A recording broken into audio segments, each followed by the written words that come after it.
안녕하세요. 이번 시간에는 김지훈의 훈훈한 주식, 김지훈 대표님과 주식에 대해서 이야기를 해보도록 하겠습니다. 반갑습니다. 안녕하세요. 드디어 출연하게 돼서 너무 감사하고요. 지금은 실전으로 전업 투자하면서 김지훈의 훈훈한 주식 유튜브 채널을 풍성장시키려고 하고 있습니다. 그럼 내년에 좀 네. 주도 업종 어떤 거 생각하는 거 있으세요? 네, 그래서 내년에 역시 저는 뭐 국뽕이라고 얘기할 수 있는데 아무리 생각해도 2차 전지만한 게 없어요. 반도체 게임이 안 되는 게 예. 반도체는 스토리는 너무 좋아요. 근데 숫자가 왔다 갔다 해요. 그렇죠. 반도체는 부침이 있죠. 예. 반도체는 철저하게 경기 민감주예요. 그래서 외국인 기관이 개인들한테 열심히 호객행위를 합니다. 야, 반도체 메모리 가격이 오를 거야. 업계는 그렇게 생각 안 해요. 여의도만 야, 3분기에 가격 회복될 거야. 야, 3분기에 재고 또 빠질 거야. 삼성전자, 하이닉스 반도체 품질에 있는 친구, 생산에 있는 친구, 영업을 하는 친구 다 아는데 공통적으로 얘기하는 거야. 야, 올해 힘들어. 진짜 힘들어. 야, 우리 PS, PI 못 받아. PS는 이익 분배율이고요. 예. PI는 인센티브인데요. 그냥 심플하게 반도체는 그 반도체 현물 가격이 일단 회복이 돼야 되고요. 가격 반등이 나와야 되고요. 두 번째는 재고가 확 줄어야 돼요. 근데 두 개 다 만족을 못 해요. 재고가 조금 줄었어요. 조금. 예, 그건 확실하게 말씀드릴 수 있고. 그 다음에 가격? 아직 반등 안 나왔잖아요. 반등 나오면 아마 언론에서 도배할 거예요. 메모리 반도체 드디어 스팟 가격, 현물 가격 인상했어요. 난리 날 거예요. 근데 자, 2차 전지 볼게요. 물론 2차 전지에 예정이 있다는 걸 감안해 주세요. 자, 근데 2차 전지는 당장 실적이 좋아요. 물론 3분기에 리튬 가격 빠져가지고 리튬 가격 빠지는 거가 실적에 당연히 반영됩니다. 양극재 판가에 반영이 됩니다. 그런데 실적이라는 건요, 가격과 물량의 고비예요. 가격 빠지는 걸 물량으로 커버할 수가 있거든요. 근데 지금 2차 전지 업종은 어떤 상황이냐면 물량이 연 평균 50% 성장하는 건 기본이고요. 매 분기마다 50%씩 성장하기는 사실 어려워요. 양극재 업체도 그렇고 음극재 업체도 그렇고 장비 업체도 그렇고 제일 큰 덩어리 배터리 셀 업체도 대략적으로 평균 내도 매 분기마다 30% 성장이 나오거든요. 그럼 어느 업종이 지금 뭐 경기 침체 우려 얘기하는데 매 분기 성장이 30%가 나옵니까? 그래서 저는 2분기 실적 안 좋은 거 알았고 3분기 실적 안 좋은 거 알았는데 그러면 4분기도 안 좋고 내년도 안 좋을 거냐? 그건 전혀 아니라고 보고 있거든요. 그리고 리튬 가격 빠지는 거에 대해서 민감하게 반응하는 건 뭐 충분히 이해해요. 근데 그거는 저는 일시적으로 보는 이유가 리튬도 결국은 철저하게 수요와 공급인데 그러면 리튬의 수요가 공급이 많아질 거를 비교해보면 공급 측면으로 봤을 때는 리튬을 가장 많이 생산하는 나라가 결국은 칠레, 볼리비아, 아르헨티나잖아요. 근데 칠레나 볼리비아는 공급을 늘리고 싶어 하지 않아요. 국가에서 계속 보호하려고 하고요. 심지어 이미 진출한 칠레 SQM이나 미국 앨범알도 규제 못해서 지금 안달이에요. 그만큼 굉장히 보수적이에요. 그러니까 공급업체가 늘어날 수가 없어요. 신규 업체가 예를 들어 기술력 확보해서 퀄테스트 거쳐가지고 양산까지 해가지고 고객사 또 퀄테스트 통과해가지고 하려면 그 에너지 컨설팅 전문 업체가 밝힌 거 최소 미니멈 8년이에요. 그러니까 신규 업체가 못 들어와요. 가격의 하방 경직성을 지지하는 굉장히 강력한 요인이라고 보거든요.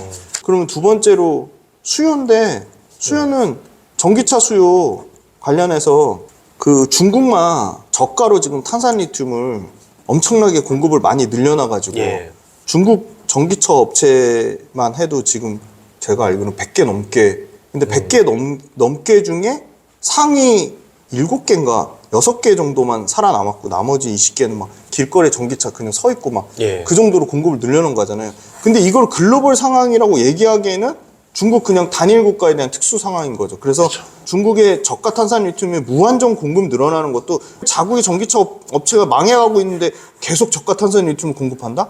이것도 현실적인 시나리오가 맞지 않고요. 그다음에 두 번째는 ESS 에너지 저장 장치가 엄청나게 늘어날 건데 ESS 에너지 저장 장치가 2030년 그 전기차에만 봤을 때 약 850조 시장이면 이거의 30에서 40% 보거든요. 보수적으로 30%만 잡아도 270조에서 300조 시장이거든요. 어마어마한 시장인 거죠. 그 다음에 로봇 막 끈달고 다닐 수 없잖아요. 로봇도 결국 다 배터리 들어가잖아요. 2030년까지 로봇도 진짜 보수적으로 잡아도 150조에서 한 200조 시장 보더라고요. 그 다음에 전기 선박하고 이 도심항공 모빌리티 있잖아요. 그리고 기본적으로 비싼 그 IT 부품하고 전동 공구 이런 시장 100조 이상 될 거거든요. 그러니까 수요가 공급보다 부족할 수가 없어요. 미국의 그 블룸버그 뉴 파이낸스 에너지 컨퍼런스 BNEF 여기하고 미국 에너지 컨설팅하는 업체들이 밝힌 거는 중국이 저가 탄산 리튬 막무가내로 공급하는 거 알겠는데 24년, 25년에 일시적인 공급은 올 수 있다. 근데 26년부터 30년까지는 리튬 가격이 떨어질 수가 없는 상황이다. 철저하게 수요 공급 측면에서 아까 말씀드린 대로 신규 리튬 업체가 들어와도 너무 오랜 기간이 걸린다. 그게 하나의 포인트였고 두 번째가 리튬은 전기차 외에 폭발하는 수요를 감당할 수가 없다. 그래서 결국은 긴 장기 호흡으로 봤을 때 24년, 25년에 공급이 온다는 거는 일시적인 공급 과잉이지 이것도 공급 과잉이 올 수도 있다요. 26년도부터는 철저하게 수요 공급 측면으로 봤을 때는 가격이 올라갈 거다. 그렇게 보고 있어가지고 저는 이 리튬 가격 빠짐으로 인해서 양극재 판가가 떨어지고 2차 전지 밸류체인이 전부 막 실적이 나빠질 것처럼 얘기하는 거는 일시적으로 보고 있고 결국 연간 성장이 중요한데 연간으로는 소재단에서는 50% 이상 성장이 나오고요. 포스코 퓨처엠이나 코스모신 소재는 뭐 80에서 100%까지 매출 성장이 나오고요. 그 다음에 가장 덩어리가 큰 LG 엔솔이랑 SK온 정도도 SK온이 드디어 이제 3분기에 흑자 전환을 하고요. 애널들은 LG 엔솔 실적 나쁠 거라고 얘기했는데 2분기 실적 어제 나왔는데 엄청 잘 나왔거든요. 또 40%씩 성장이 나왔거든요. 그래서 LG 엔솔조차도 가장 덩어리가 큰데 밸류에이션에 대한 끊임없는 논란은 있지만 최근에 또 도요타랑 또 맺었잖아요. 디테라가 아마 계산하면 50조 정도 나올 겁니다. 그래서 그러니까 회사가 벌어들이는 이익의 속도가 사람들이 보는 멀티플에 대한 그 기대값보다 더 빠르게 올라가고 있어요. 그건 맞아요. 근데 최근에 전체적으로 2차 전지 업종이 40% 50% 주가가 기본적으로 박살이 나면서 멀티플도 많이 싸진 거죠. 그래서 저는 뭐 향후 주도주는 2차 전지가 되지 않을까.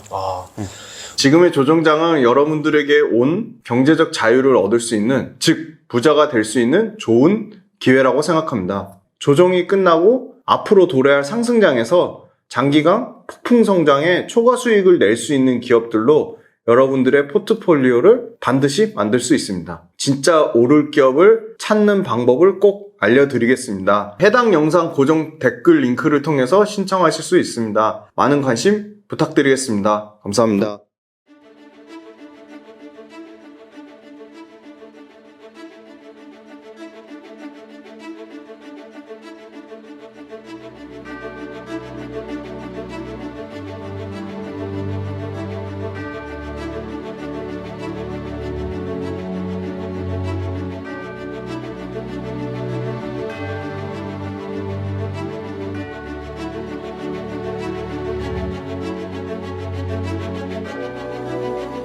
우선 지금 장기적으로는 뭐 다들 동의하는 것 같아요. 네. 뭐 장기적으로는 좋을 수밖에 없다. 꾸준히 네. 성장한다는데 이제 증설 속도가 너무 빠르다 보니까 네.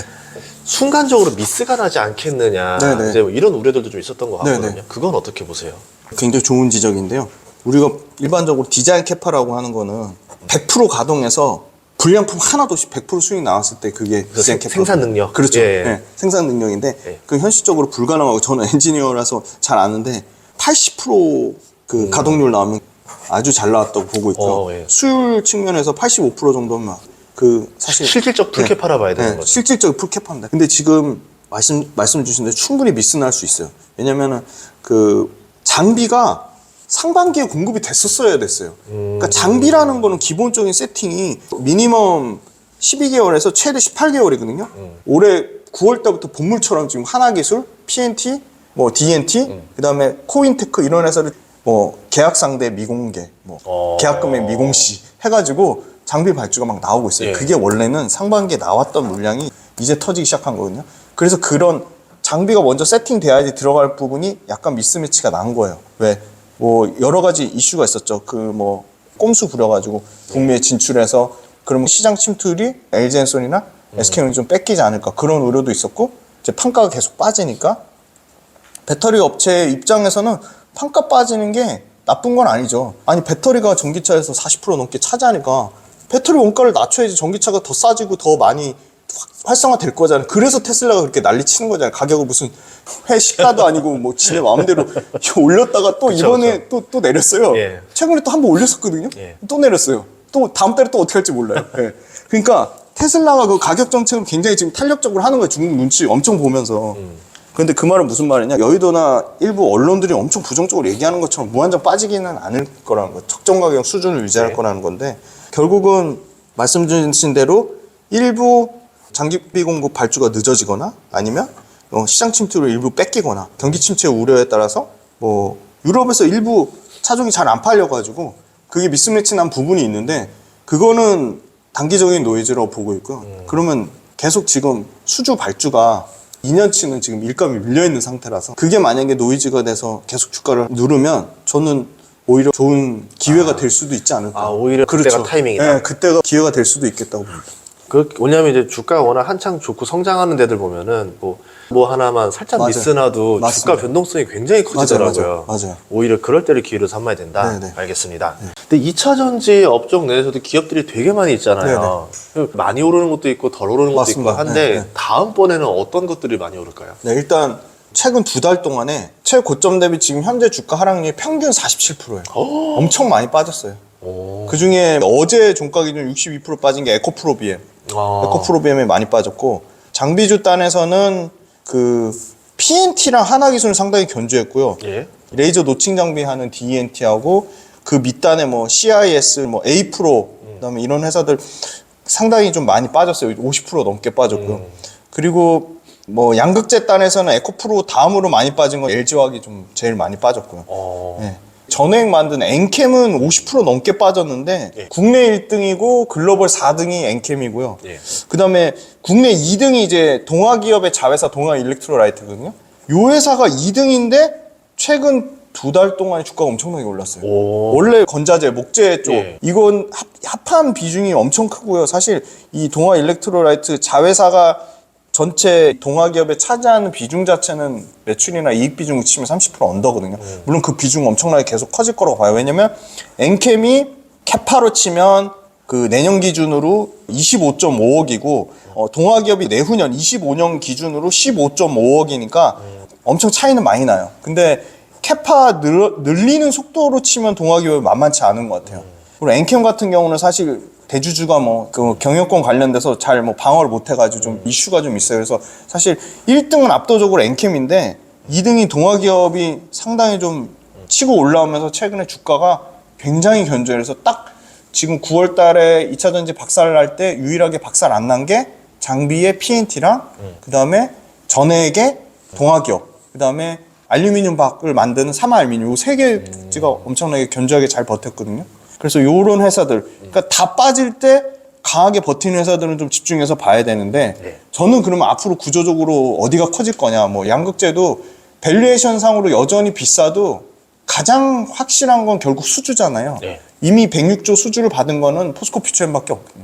그리고 포스코 퓨처엠은 지금은 이제 다결정 양극재인데 단결정 양극재로 갈 거예요. 왜냐면 단결정 양극재가 구조적인 안정성도 뛰어나고 에너지 밀도도 좋고 에너지 효율도 좋고 단결정 양극재로 가면 양극재 회사들이 마진이 좋아져요. 생산 원가가 엄청 절감되거든요. 근데 그걸 가장 빠르게 그러니까 하이니켈 양극재로는 에코프로비엠이나 LNF가 기술적으로 선도는 맞아요. 여전히. 예. 포스코 퓨처엠 후발주자인데 단결정 양극재 포스코 퓨처엠이 가장 빠르게 양산했어요. 5월 달에 이미 양산했고 지금 2분기 매출 기준으로 단결정 양극재가 차지하는 포지션이 30%까지 올라왔어요. 그 말은 무슨 말이냐면 3분기 당연히 실적 안 좋을 건데 덜 깨지는 것도 포스코 퓨처엠이 덜 깨지는 거죠. 단결정 양극재가 지금 매출 포지션의 30% 이상 차지하고 두 번째는 결국은 광물의 내재화인데 광물 내재화 제일 잘 돼 있는 데가 포스코 홀딩스잖아요. 그러니까 포스코 그룹이랑 에코프로 그룹이랑 LG 그룹만큼 광물 내재화에 진심인 회사는 없죠. 물론 코스모 신소재나 LNF가 안 한다는 얘기가 아니에요. 코스모 신소재 LNF 하는데 포스코나 LG나 에코프로 그룹에 비하면 게임이 안 되는 거죠. 그래서 결국 이 3인방 그 중에 1등을 가리면 압도적으로 포스코 그룹이고요. 그래서 포스코 그룹은 그 양극재가 되기 위한 그 중간 물질 전구체 내재화가 2030년 기준으로는 약 80% 이상 될 거고 지금 기준으로도 전구체 내재화율이 가장 높아요. 에코프로보다 더 높아요. 포스코가 2배 이상 차이 나거든요.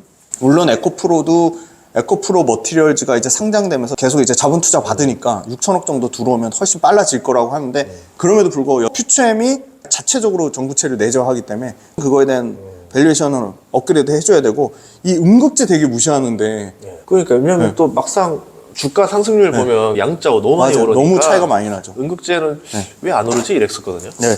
근데 음극재 말씀드리면 예.